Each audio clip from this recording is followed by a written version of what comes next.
A lot of people aren't going to like this, but these are the top 10 best characters from Stranger Things 5 Volume 1, ranked from worst to best. And I can't even lie to you, the list of great characters this season is longer than a CVS receipt. Trying to pick your favorite Stranger Things character is like trying to pick your favorite kid. But either way, it is time. Because we got to get to the bottom of who's on top. But you can't forget, it's my list, I can't miss. Because friends don't lie. Starting off with a couple of honorable mentions, I gotta shout out Karen Wheeler for going full Ellen Ripley in Aliens. Get away from her, you bitch! Mind you, she did this shit while she was more faded than a vintage tee. But not only is she bad as fuck, she's also badass as fuck. I just know Ted ain't hitting that right though. But you know I gotta give a shout out to Erica Sinclair. Off the strength of this one scene alone. Time at club, impact at club. They knew if I gave her too much screen time, she would be #1 easily. Because not only would she wipe the floor with Vecna herself, she would also have Derry clean by noon. Just the facts. And if you don't agree, you should have ate your goddamn pie. Honorable mention goes to Joyce. I feel like she's kind of stuck in that overprotective mother role, but that's a role that she plays really well. And I love when we get to see her pull in her mama bear instincts too. She gets that axe back to fight back the Demogorgon, and she squares up to fucking Vecna himself. I mean, she fucked around and found out, but still, she's just one of the best moms ever. And my final honorable mention gotta go to Max. Where are you going, Max? Because one, Sadie Sink commands that damn screen. The only thing drawing her back is that she doesn't really do much and she's just kind of spilling exposition. But that's Mad Max, baby. You know I gotta put her this high because we're running up that road. But kicking off the top 10, I got Lucas. I'll make it soft Sinclair. Despite the fact they're doing my dog dirty with the lines of dialogue they're having him deliver, he's low-key making that shit work. Lucas, for the most part, has always been that glue guy who speaks that real. And from being a boyfriend that's never given up, replaying running up that hill over and over and over, to him being the bait for the Demogorgon in the Home Alone scene, which is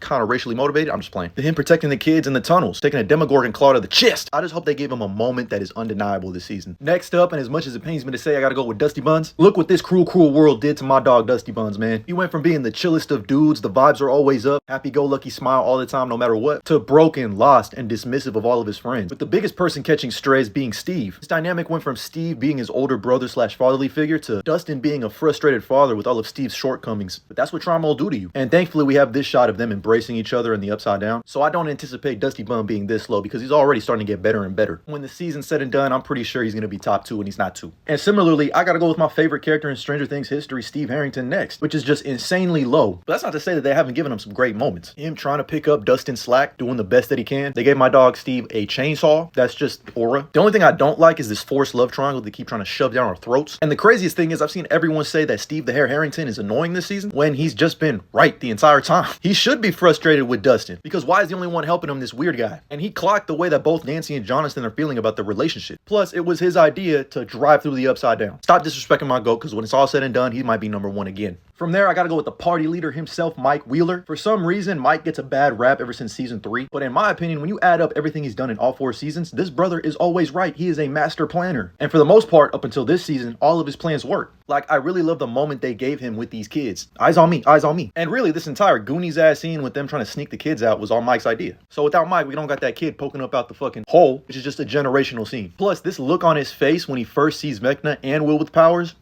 it just kind of sucks that he's been sidelined as the character that gives other characters power via always being a good friend or a good boyfriend. Put some respect on his name. From one Wheeler to another, I gotta go with Nancy, walk him the fuck down Wheeler. Because she's legit just Sarah Connor now ever since season 4. They applied the Zack Snyder method and said, get this girl a gun. Because Nancy Wheeler's really trying to up the score by her damn self. And she gets so many great moments to shine while she's not being Nancy walk him down Wheeler. The scene of her discovering her mom and that scene in the bathroom was...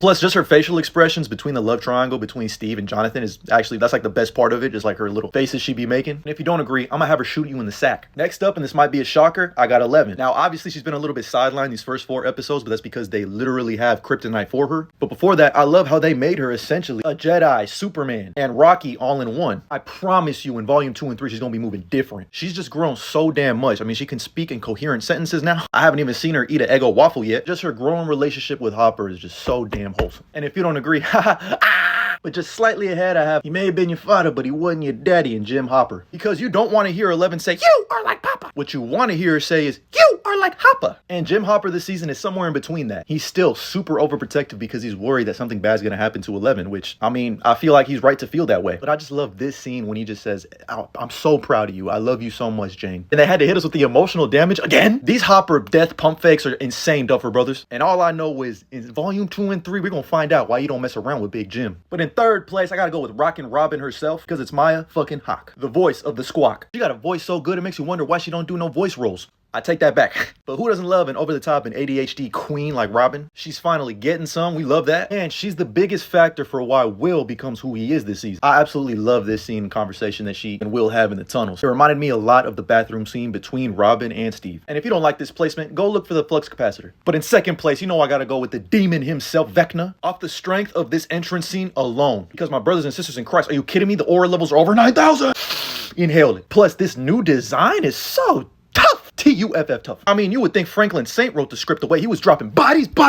Even though I know his ass was in the Epstein files. Welcome to Vecna's Island. He really just walked in there, grabbed Will, said, here, I'm gonna cue you in on a little secret. You were never shit. You were just a test ride. I just needed to know if I was strong enough and you were weak enough to take over. He walked him down. He talked him down. Now it is time, William. Seconds, minutes, hours, days, weeks, months, years, decades. I'm sorry, that monologue from last season is just fire. Plus, I have a really weird and suspicious feeling that he's gonna become redeemable. I think he's the Darth Vader, Anakin Skywalker of Stranger Things. And if you don't agree, hit the fucking clock. But hands down in first place for me personally, stop playing with a man, it's gotta be Will the Wise Byers. Because are you fucking kidding me right now? I still got chills watching this, looking at these pictures, not even the scene itself. Another one. I've never seen a man with a bowl cut have this much aura. I've never seen 3 men with a bowl cut have this much aura. But I absolutely love everything they're doing with Will this season. They're actually making him more than just a plot device. And building upon him being a plot device this entire season, because for a second, he was really just season 2, season 3 Will all over again. Which also begs the question, why didn't Mike question the fact that he's a spy for Vecna? Because I feel like that's why Vecna was able to win at the end. He knew everything. Why didn't they ever question that?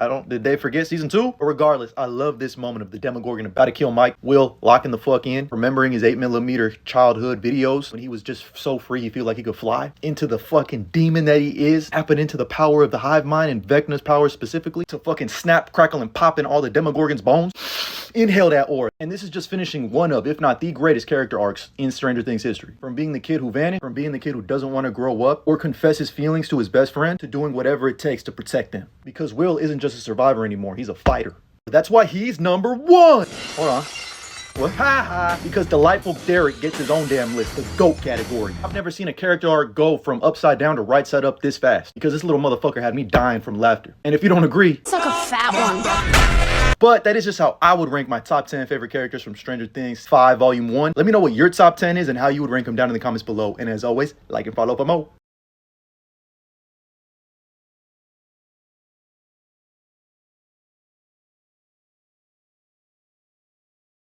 I love you. You matter. Hope you're having a great day. And make sure you tell someone you love them today.